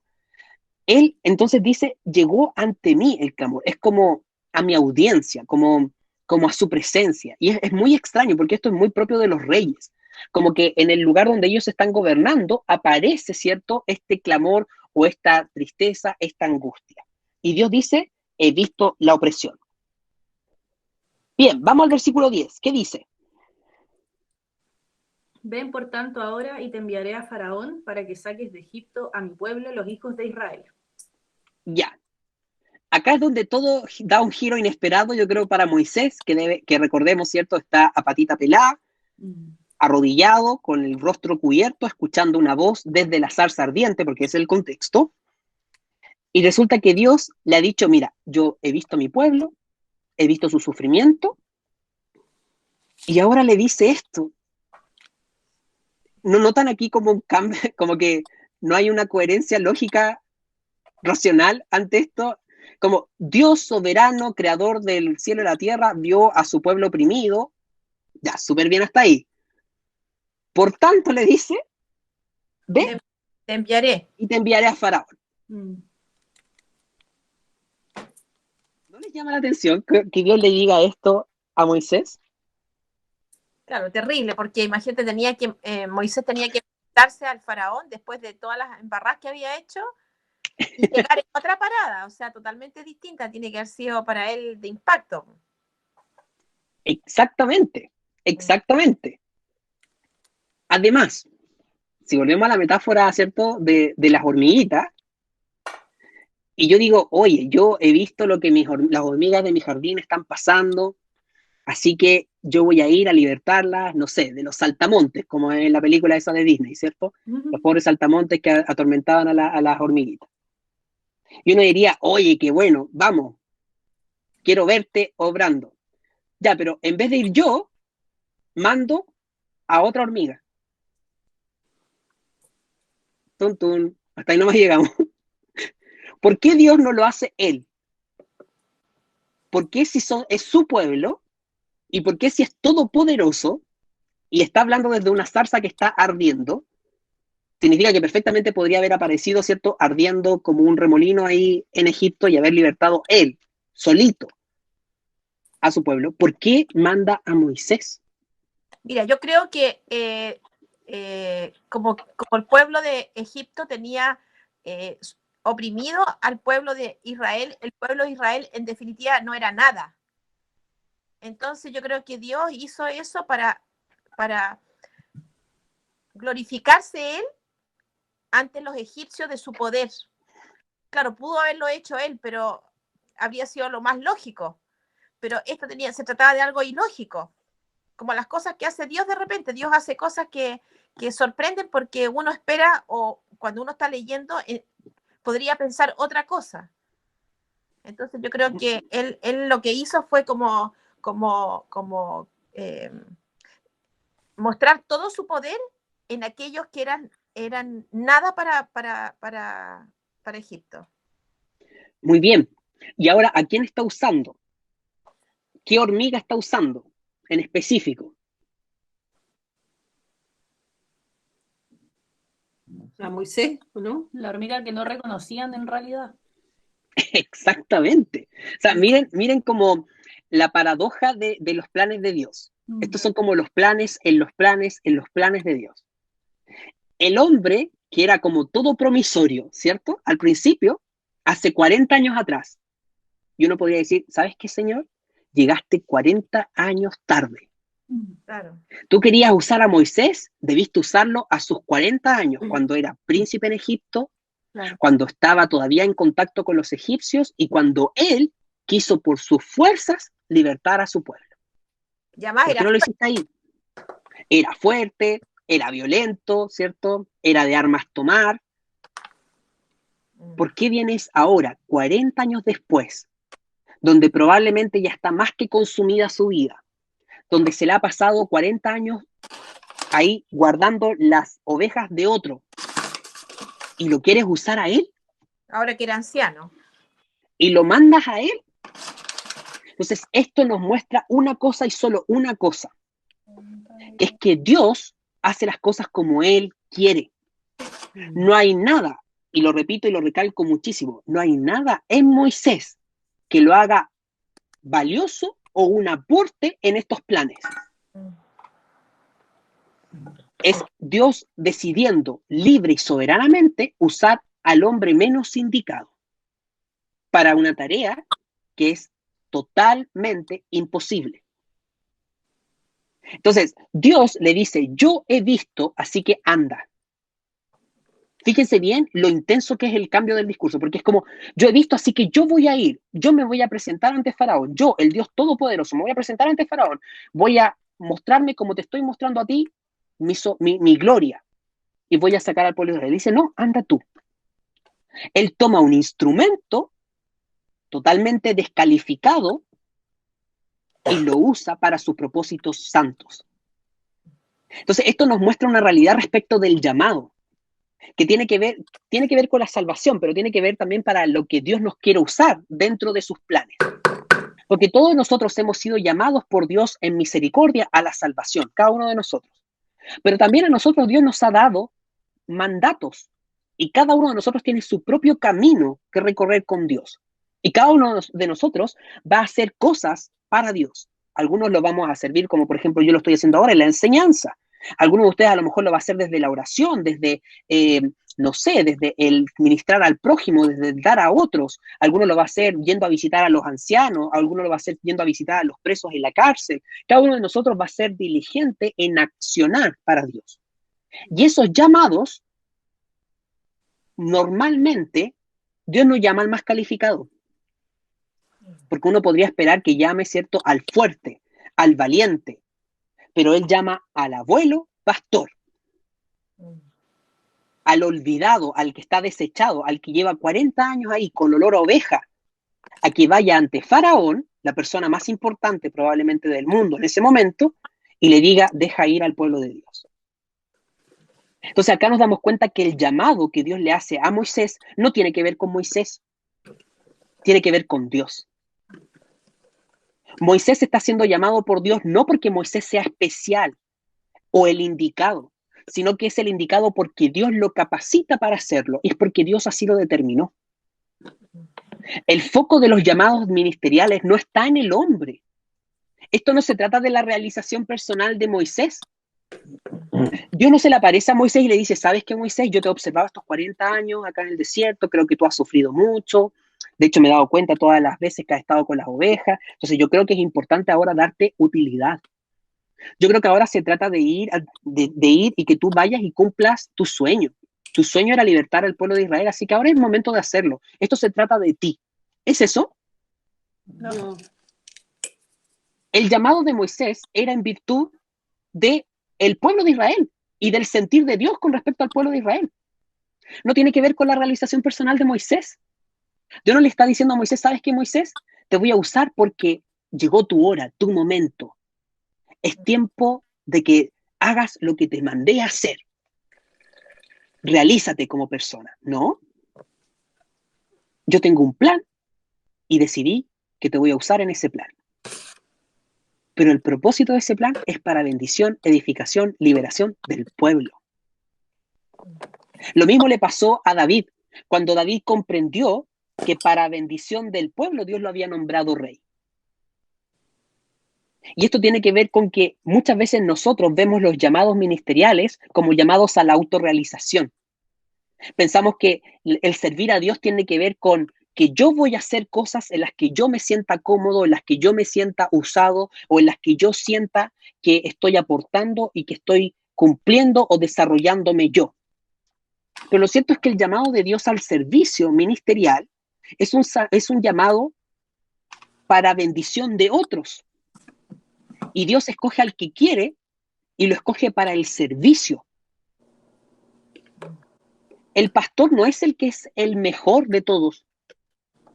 No es el más intachable o el más valioso, o quizás el más apuesto, o el con mejor carisma, el con mejor carácter. No. Dios llama a instrumentos inútiles como nosotros para mostrar su gloria.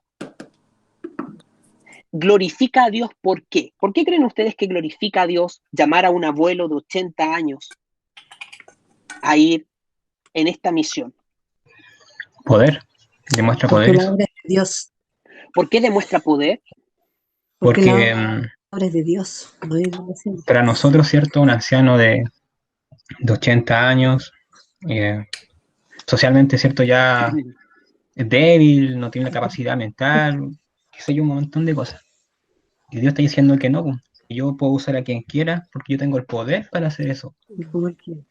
Entonces, eso nos dice también qué tipo de Dios estamos hablando. No es un Dios que usa gente preparada, ¿cierto? Con estudio, ¿no? Él usa a quien quiere, literal. Entonces, eso igual es potente, la verdad. Exactamente. Y como dice el Alan, como dice mi mamá, Dios usa al que Él quiere, Él soberanamente elige, porque la gloria es de Él. Dios. Cuando Dios escoge, si Dios escogiera al bello, al fuerte, si Dios escogiera, ¿cierto?, al acaudalado, si Dios escogiera, por ejemplo, para hacer su obra hoy en día, porque Dios podría hacerlo, imagínense, piensen en esto. Dios nos salvó a nosotros, pero no ha salvado a Bill Gates, por ejemplo. Y uno diría, oye, si yo tuviera la plata que tiene Bill Gates, estarían, todo Quillota tendría tratados, porque habría impreso todos los tratados posibles, hubiese ido a hojar a la casa, porque con plata uno hace cosas, obvio. Y uno podría decir, pero ¿por qué Dios no llama a Bill Gates? ¿Por qué Dios no llama a Rockefeller? ¿Por qué Dios no llama, ¿cierto?, a Piñera? Y uno podría pensar que a lo mejor él sería un buen hijo de Dios porque tendría toda esa plata, podría hacer tantas cosas, evangelizar, no sé, convertimos toda África con esos recursos. Pero Dios llama a lo vil, a lo menospreciado, a lo de la población, a los sin apellidos, llama a los que no tienen títulos, llama a esos que eran ex borrachos, ex drogadictos, a esos que estaban en la pasta base, a ellos que robaban, al que fracasó, al que le pegaba a su mujer. Dios llama a un montón de vidas rotas como las nuestras, porque somos en la iglesia un museo de vidas rotas. Sí. Y Dios nos llama a nosotros al servicio y a representarlo. Y a través de instrumentos de barro como nosotros, Él hace obras grandiosas y se cubre de gloria, para que no quede duda de que el que hizo la obra fue Él y no nosotros. Sí. Por si llegara a quedar la duda, Dios dice, no, me valgo del peor instrumento y hago todo lo que quiero hacer. Porque cuando ustedes quieren hacer algo, supongamos una manualidad, y usted tiene que pintar, supongamos para el colegio, a mí me cargaba pintar, pero ya, pintar, artes visuales, ¿cierto? Tiene que hacer un cuadro. Probablemente usted va a escoger el pincel, no ese que tiene como los pelos así disparados para todos lados, ¿cierto? Duros, tiesos, porque están con cola fría, no. Usted va a escoger el pincel, ojalá el más nuevo, ¿cierto? La brocha que sea la más apta para el trabajo. Probablemente usted va a escoger, ¿cierto?, las pinturas, no esas que están todas rotas, feas y que están como entremezcladas y que ya no se sabe qué color tienen, sino que usted va a escoger las nuevas, esas donde el rojo tenga rojo, ¿cierto?, los colores bien armoniosos. Usted va a escoger el mejor lienzo, usted no va a escoger, ¿cierto?, un lienzo todo roto, descosido en algunas partes o que ya fue pintado de un color feo antes. No, usted va a escoger lo mejor. Bueno, Dios dice, yo voy a hacer lo mejor, pero lo voy a hacer a través de todos los pésimos instrumentos que pueda haber. Entonces, él pesca el peor pincel que pueda haber y aún así pinta el mejor cuadro que se puede pintar. Entonces uno dice, este cuadro hermoso, maravilloso que Dios está pintando, no puedo decir es por el pincel. No puedo, no me queda opción, porque sería estúpido decir que es gracias al pincel. No es gracias a las pinturas que escogió. No es gracias al lienzo que escogió. Porque todo eso era imposible que tuviera como resultado esta obra de arte hermosa. El resultado que Dios hace a través de nuestras vidas, lo hace a pesar de nosotros. Y lo hace a través de nosotros para mostrar lo increíblemente poderoso y creativo que Él puede ser. Por tanto, el Evangelio y el llamado del Evangelio es profundamente humillante para nosotros. Y en nuestra humillación, Dios es exaltado. Y nosotros a veces lo entendemos al revés y pensamos que Dios nos llama porque somos algo. Ah, que Dios me llamó porque yo soy joven, entonces Dios sabe que necesitaba a alguien así. Ah, Dios me llama a mí porque yo soy súper bueno para hablar y soy súper bueno para enseñar. Entonces por eso Dios me llama a servirlo. No, es a pesar de ti, a pesar de tus fracasos, a pesar de tu vida llena de pecado, a pesar de tu vida llena de traumas, a pesar de que en tu vida has pasado muchos desiertos, Dios te hace partícipe de su obra y se lleva toda la gloria. Sí. Y que no se te olvide a ti que la gloria es de tu Creador y tu Señor. Por eso Pablo lo entendió bien y él dijo, instrumentos inútiles somos. Hacemos lo que teníamos que hacer. Sí, nada más que eso. hacemos lo que Dios nos manda hacer. ¿Qué piensan hasta el momento? Me gustaría escuchar ahora sus reflexiones para llegar hasta acá por el día de hoy. Creo yo que Dios a Moisés, cuando lo tuvo en el desierto, en parte fue para que abandonara toda la, podríamos decir, la cultura egipcia y la sofisticación con la que él fue criado. Y cuando fue un hombre que ya había sido tratado durante 40 años en el desierto, pudo Dios levantarlo como su instrumento. Pero no cuando Moisés quiso hacerlo de una forma humana. Mucha carne había en él, pero con el trato de Dios ya la carne estaba, podríamos decir, amortiguada, usar una palabra, una carne tratada. ¿Dónde estaba el orgullo de Moisés? Se cree incluso que él perdió la habilidad de hablar fluidamente, porque pasaba muchas horas solo en el desierto, y eso le hizo un hombre tartamudo. O sea, creo que Dios, y como tú bien lo has expresado, de pronto nosotros miramos con nuestros ojos carnales a las personas y decimos, ¿por qué este y no otro que califica mejor según nuestros conceptos humanos? Pero ha sido hecha por el mismo Dios a través de instrumentos que en realidad nadie da un centavo por ello. Por eso que no es de arrogantes, no es orgullosa esta obra, sino que de hombres que son modelar por el Señor, y Dios ha podido mostrar su gloria.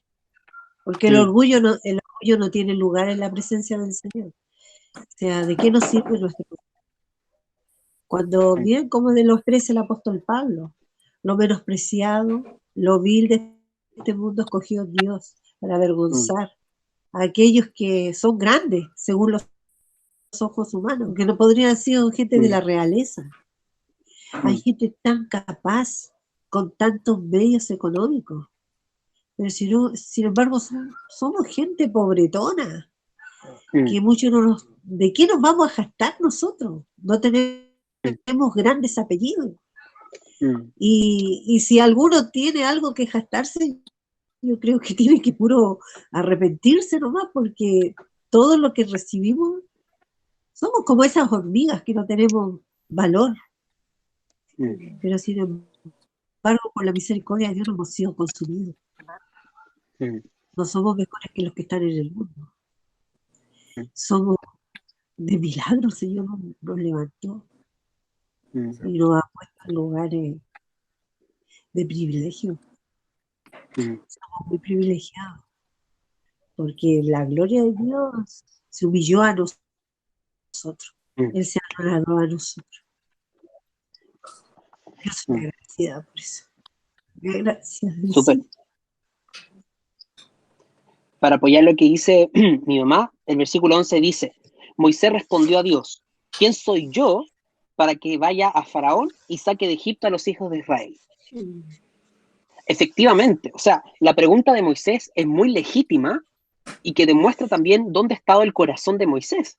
El corazón de Moisés ha estado 40 años en el desierto, 40 años en el que probablemente él llegó a entender que no era nadie.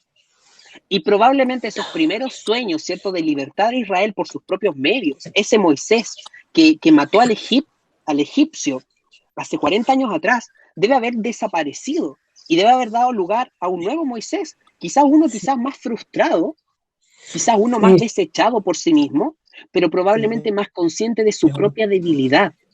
Y cuando el ser humano es más consciente de su propia debilidad, entonces es útil en las manos del Señor. Si probablemente Dios no nos puede usar más porque nos creemos más el cuento. Si para el Señor nuestro ego es el obstáculo.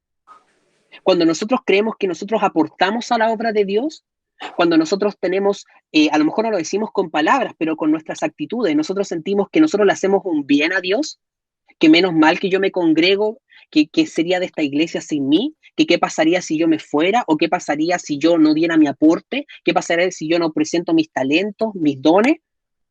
Con eso estamos diciendo en el corazón, yo soy mucho, Dios obra a través de mí, como si fuese un gloria nuestra o estímulo nuestro, o como si se tratara de nuestro mérito. La pregunta de Moisés revela entonces que en su corazón él entendió finalmente lo que era. Nadie, porque esa es la respuesta. ¿Quién soy yo para que vaya a Egipto? La respuesta es nadie. Tú no eres nadie, Moisés. Por eso anda. Por eso te elegí. Porque voy yo. Entonces, Dios ha hecho que este hombre pase 40 años de desierto, porque estos 40 años en el desierto lo hicieron ver su verdadera condición. Y cuando esos años en el desierto permiten que Moisés tenga esta reflexión, entonces su corazón está humilde para que Dios pueda usarlo sin que Moisés se crea el cuento y sin que eche a perder los planes de Dios. Porque qué lata habría sido que Dios llevara a Moisés, sacara a Egipto, o sea, a Israel de Egipto, y después la gloria era para Moisés. Qué terrible habría sido que después él dijera, bueno, gracias a mí que ustedes están libres. Qué terrible habría sido eso. Habría sido totalmente absurdo, porque habría llevado al pueblo de Israel a la idolatría, en vez de llevarlos cerca de Dios. Qué mal es cuando un hombre o una mujer de Dios emprenden el ministerio y la obra de Dios con ellos en el centro, y son ellos las causantes de la obra, y son ellos la figura central, y son ellos los que son seguidos. Y su corazón se echan, en su corazón se echan a ellos la gloria. Y se dicen, yo hice esto, yo construí esto, o yo obré esto. Esto se hizo gracias a mí, a mis decisiones, a mis dones, a mis talentos, a mis capacidades, a mis habilidades. Lo que esta palabra nos está mostrando entonces es que Dios, en su infinita compasión, le concede a Moisés el honor de ser tomado en cuenta para sus planes. La honra es de Moisés porque él es honrado, pero la gloria es de Dios porque él es el que hace todo, a pesar de Moisés. ¿Qué más piensan? ¿Cuáles son sus otras reflexiones para terminar? Felipe, sí. Dígame. La verdad que hartas cosas para destacar. Primero, cuando dice que él ha visto la aflicción de su pueblo, que él conoce su angustia. Nosotros eso igual lo podemos tomar como personal en nuestras vidas, porque él nos conoce nuestro clamor y conoce nuestra angustia. Entonces es un versículo que podemos hacer lo propio. Y cuando dice en el 8 que él ha descendido, él descendió en nuestras vidas, pues descendió en nuestros corazones. Y con la figura de Jesús, la verdad que es tremendo, y nos habla de que, dice que él descendió. Si nosotros hoy creemos en él, es porque él así lo ha permitido, porque él hizo como la acción para que nosotros creáramos en él, ¿se entiende? O sea, sí. Tuvo misericordia de nosotros, Entonces, nos habla de un Dios que nos conoce primero, que conoce lo que pasamos, que conoce nuestro interior, que nadie más ve, pero él lo puede ver, y que así ha descendido a nuestras vidas para librarnos del pecado, del mal, y poder conocerlo a él. Entonces es tremendo la verdad. Súper, muchas gracias, Alan. ¿Quién más tiene alguna reflexión que compartir antes de que terminemos? Yo una cosa cortita que en el fondo uno se da cuenta de que la palabra es tan real porque la palabra dice que sus pensamientos no son nuestros pensamientos ni sus caminos nuestros caminos. Y en realidad al analizar esto uno se da cuenta que efectivamente es así, porque como tú decías, uno en nuestra mente pecaminosa, uno elegiría una persona idónea, una persona, no sé, que fuera bacana, así, que tuviera un don de dominio de palabra, que fuera ojalá rico, ¿verdad? Y que tuviera, no sé, muchas cosas a favor externas, y uno diría ya, esa persona es la indicada. En nuestra mente pecaminosa, porque eso pensamos nosotros como seres humanos, pero en realidad Dios nos dice que somos tan distintos que no nos parecemos a Él en nada y que Él no ve lo externo, sino que ve lo del corazón. Y Él usa a quien quiere y cuando quiere y como quiere. O sea, en realidad, él dice que si no hubiera nadie que hablara, él pondría las piedras a hablar, porque en realidad su poder es inmenso. Y eso también nos hace como humillarnos más ante Dios, de entender quién es Dios, pues si nosotros no somos nada. O sea, como tú decías, si Dios nos usa en algo, o sea, debemos estar tremendamente agradecidos porque no somos nada para que Dios se fijara en nosotros en realidad. Y esa es como mi reflexión de ver que el Señor es tan distinto a uno, que uno no se parece, o sea, uno intenta parecerse un poquito a Jesús, pero no le llega a nada. O sea, eso. Súper, gracias, Marce. ¿Alguien más que quisiera compartir algo antes de terminar? Yo. Felipe, yo quería decir más o menos lo mismo que habían dicho los hermanos antes, pero yo lo veo desde el punto de vista de Moisés, cuando Dios se le apareció andaba en el desierto, y al compararlo con nuestra vida, yo creo que todos también nosotros, cuando Dios salió a nuestro encuentro, estábamos en un desierto nosotros también, y Él salió a nuestro encuentro y nos escogió, y yo creo que todos nos hemos hecho la pregunta, ¿quién soy yo? Para que Dios me mirara, para que Dios me tomara en cuenta, para que Dios me hiciera una hija de Él. Y creo que esa pregunta que Moisés le dijo, ¿quién soy yo para que vaya a Faraón? Yo creo que nosotros nos hacemos en ese sentido, ¿quién soy yo para que me haya escogido para ser una hija amada por Él? Y eso más que nada, porque cuando nosotros conocimos al Señor y Él salió a nuestro encuentro, nosotros también estábamos en un desierto, y Él a través de su palabra nos habló a nuestro corazón y nos hizo entender que Él era nuestro Dios, que Él estaba atento a nuestra aflicción, a nuestras necesidades, a lo que estábamos viviendo, y que Él quería rescatarnos también a nosotros. Más que nada eso. Súper, muchas gracias, tía. Ahora sí, Ceci. Mira, yo estaba meditando también en lo primero que decía Alan, me parece, delante. Perdón, la Marcela, mi hermana. Y claro, uno ve a Moisés, anciano, y no sé, aquí no vemos ancianos todavía, pero para allá vamos, y resulta que tú te das cuenta que con el tiempo tú vas perdiendo habilidades. Todo te va fallando, el cálculo para las cosas, la mente te falla, muchas cosas. Entonces, es increíble ver, por lo menos yo, que tengo hartas cosas soy más torpe ahora, habiendo sido una mujer súper trabajadora, con un montón de habilidades que las he ido perdiendo en el tiempo. Entonces, cuando veo que medito ahora, porque nunca antes me había detenido a pensar en eso, pero en realidad Moisés tenía 80 años. Entonces, era como decía tu mamá, para que Dios se glorificara en lo que iba a hacer con Moisés. Porque Moisés por sí solo no tenía ninguna habilidad. A los 80 años tú no ves bien, tú no caminas rápido, tú te cansas, tu mente ya no retiene las cosas bien, un montón de cosas. Entonces, qué increíble cómo Dios lo eligió a él. A mí me sorprende porque yo me ponía a pensar ahora en todo lo que a mí me falla mi cuerpo en este minuto. ¿Cuánto más en tantitos años más? Y le daba gracias a Dios en mi cabeza, a Dios por este estudio, por este tiempo de poder tener este tipo de reflexión, de estudiar la palabra así, porque te hace, o sea, te queda mucho más grabado en el corazón, tal vez, los detalles que cuando muchas veces leímos la Biblia no nos damos cuenta.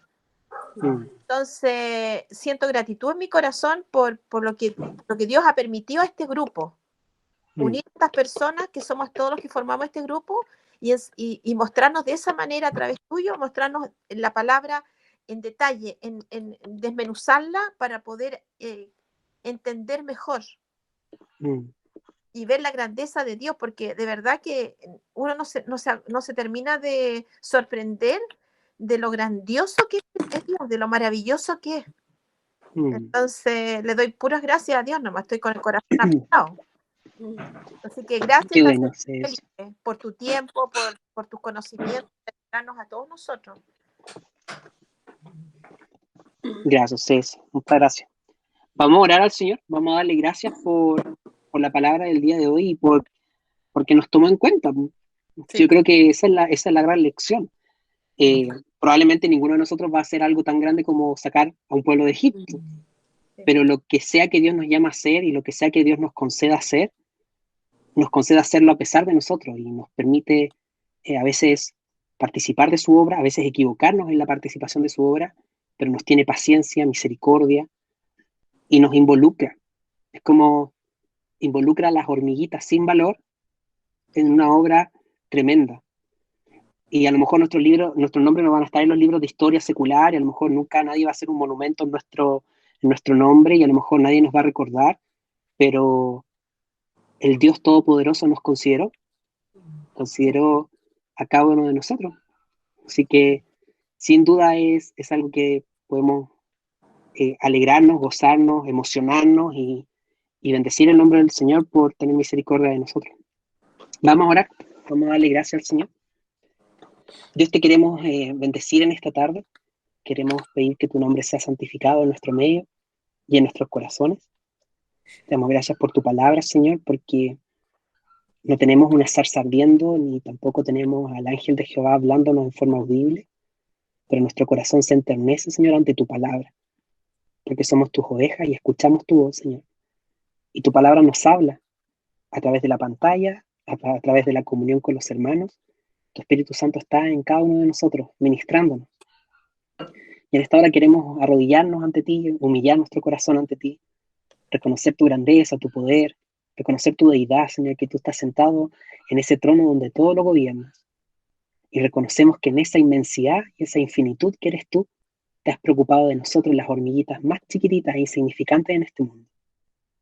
Porque, Señor, nosotros no tenemos apellidos importantes, no tenemos riquezas ni logros, no tenemos sabiduría que deje mudo a este mundo, ni tampoco tenemos belleza, no tenemos fuerza, Señor, ni poder, ni tampoco capacidad de influencia, no somos nada, Señor. Y dentro de todo lo que somos y de nuestras carencias y necesidades, además somos personas que están sumamente rotas por el pecado. Algunos de nosotros cargamos con traumas de la niñez, algunos de nosotros cargamos con pecados, Señor, algunos de nosotros cargamos con fracasos y somos, Señor, quizás los más viles y menospreciados, con justa razón, Señor. Pero en todo eso, tú nos fijaste la mirada. El Dios Todopoderoso se fijó en nosotros y nos vio, y vio nuestra aflicción, vio nuestro dolor, amó nuestra condición, y nos quisiste salvar, Señor. Y como a Moisés, nos has invitado a formar parte de esta gran obra que es la redención, Señor, donde hombres y mujeres a lo largo de la historia han participado. Y algunos de ellos los conocemos, Señor, algunos de sus nombres los conocemos, como el mismo Moisés. Pero quizás tantos hombres y mujeres piadosos que sus nombres no están en la Biblia, ni están en la historia. Mujeres piadosas que a lo mejor dieron sus vidas por ti. Hombres, Señor, que te creyeron, niños, jóvenes, adolescentes que se entregaron y entregaron tu evangelio, y algunos a costo de la vida misma. Todos ellos tú los conoces. Y el día de mañana, cuando venga tu galardón perfecto, tú los premiarás, Señor, por la obra que tú les permitiste hacer, por la obra que tú los capacitaste a hacer, por la obra que tú hiciste a través de ellos, a pesar de ellos mismos. Por eso, gracias, Señor, porque hoy día tu palabra nos alienta y tu palabra también nos humilla. Pero te damos gracias por esa humillación, Señor. Gracias porque tú nos recuerdas nuestra condición y nos ubicas en nuestro propio lugar. Por eso te pedimos perdón. Si en nuestro corazón a lo mejor hemos almacenado o albergado, Señor, orgullo. Perdónanos cuando hemos albergado vanagloria, cuando hemos pensado que somos algo, cuando te hemos tratado a ti como si te hiciéramos a ti un favor de que tú nos tengas en tu reino, de que tú nos tengas en tu obra. Perdónanos cuando hemos actuado, Señor, descomedidamente, cuando hemos hablado más de la cuenta, cuando en nuestro corazón hemos albergado pensamientos de sentirnos, Señor, en el derecho de reclamar cosas, Señor. Perdónanos. Te damos gracias porque tú has considerado a lo vil y menospreciado, has rescatado a los más pecadores y has tenido misericordia. Por eso en esta hora te pedimos perdón, te damos gracias por ese perdón y te pedimos que nos concedas una semana de meditar en esto, que en humildad te podamos adorar y bendecir, porque tú nos has amado, Señor, y nos has amado mucho. Gracias por tu perdón, gracias por no desecharnos, gracias porque a lo mejor estamos como Moisés en el desierto, a lo mejor estamos pasando en la sequía, en la soledad, en lo inhóspito, a lo mejor tú estás trabajando en nuestro orgullo, moldeando nuestro carácter y te pedimos que en el nombre de Jesús tú nos des la gracia y la misericordia para atravesar este proceso en victoria, reconociendo tu grandeza y humillándonos ante ti. Señor, recuérdanos esto, estas lecciones, y que cada día de nuestras vidas tú, Cristo, seas el más exaltado, el más venerado, el más glorificado. Te lo bendecimos, Señor, te alabamos, te agradecemos profundamente todo esto que tú nos has enseñado el día de hoy. En el nombre de Jesús. Amén. Amén. Amén. Amén, Señor. Amén. Bien, amigos, como siempre, una bendición estudiar la palabra. No avanzamos tanto un capítulo de día, avanzamos menos versículos que la vez pasada, pero estuvo buenísimo. Pero está bueno porque hay que detenerse. Sí, muy lindo estudio. Muy bueno, muy bueno. Sí. Bendiciones. Bien, pueden desconectarse. Nos vemos entonces, si Dios quiere, el día jueves, para los que puedan. Un abrazo a la distancia, cada uno estamos hablando. Cuídense mucho, tengan buena semana. Gracias. Bendiciones. Ay, gracias. Chao.